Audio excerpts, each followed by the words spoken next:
കുട്ടികൾക്കെതിരെ ഒരു ഘട്ടത്തിൽ പോലും നമ്മൾ ദുആ ചെയ്യാൻ പാടില്ല. ഒരു ഘട്ടത്തിലും കുട്ടികൾക്കെതിരെ ദ്വാരക്കാൻ പാടില്ല. ലാ തദ്ഉ അലാ ഔലാദിക്കും, മക്കൾക്കെതിരെ ദ്വാരക്കാൻ പാടില്ല.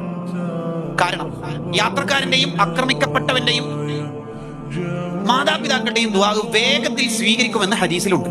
സോ നമ്മൾ എത്ര നല്ലവരാണെങ്കിലും അല്ലെങ്കിലും നമ്മളെ മക്കൾക്കെതിരെ ദ്വാരക്കരുത്. ഈ ദുആ എന്ന് പറഞ്ഞാല് മെഹ്റാബിൽ ഇരിക്കണം, കുറെ സ്വലാത്ത് എല്ലണം, ലൈറ്റ് ഓഫ് ആക്കണം എന്നൊന്നും കണ്ടീഷൻ ഇല്ല കേട്ടോ. ദുആഇന് വാക്കുകൾ ചുണ്ടിൽ നിന്ന് വരൽ തന്നെ ഷർത്തില്ല.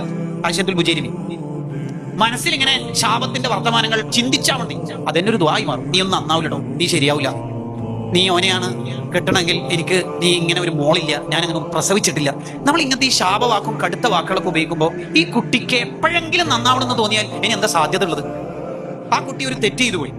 ആ തെറ്റ് ചെയ്ത കുട്ടിക്ക് പിന്നെ എന്തെങ്കിലും തൗബന്റെ മനസ്സ് വന്നു, ആ കുട്ടിക്ക് എവിടെയാണ് തിരിച്ചു വരാൻ വക? നിങ്ങൾ പ്രസവിച്ചിട്ടില്ല എന്നല്ലേ പറയണത്? അങ്ങനെ ഒരു മോൾ എന്റെ കുടുംബത്തിൽ ഇല്ല നമ്മൾ ആദ്യം പ്രഖ്യാപിച്ചു കഴിഞ്ഞില്ലേ? അതുകൊണ്ട് ഈ ശാപ പ്രാർത്ഥന നമ്മളിൽ നിന്നും ഉണ്ടാവരുത്. വിവരമില്ലാത്ത മാതാപിതാക്കളാണ് അങ്ങനെ ചെയ്യാറുള്ളത് എന്ന് ഹുസ്നു തനബ്ബുഹ് എന്ന ഗ്രന്ഥത്തിൽ കാണാം. ശരിക്കും നമ്മുടെ മക്കളിൽ നിന്ന് ഒരു അബദ്ധം വന്നാൽ നമ്മൾ എന്താണ് ശരിക്കും ചെയ്യേണ്ടത്?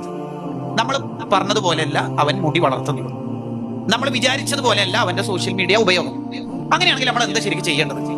രണ്ടു കാര്യങ്ങളാണ് നമ്മൾ ചെയ്യുന്നത്. ഒന്ന്, ആ കുട്ടി നന്നാകും എന്ന പ്രതീക്ഷ നമ്മളിൽ എപ്പോഴും ഉണ്ടാവും. രണ്ട്, അതിനുവേണ്ടി എന്നും ദുആ ചെയ്യണം.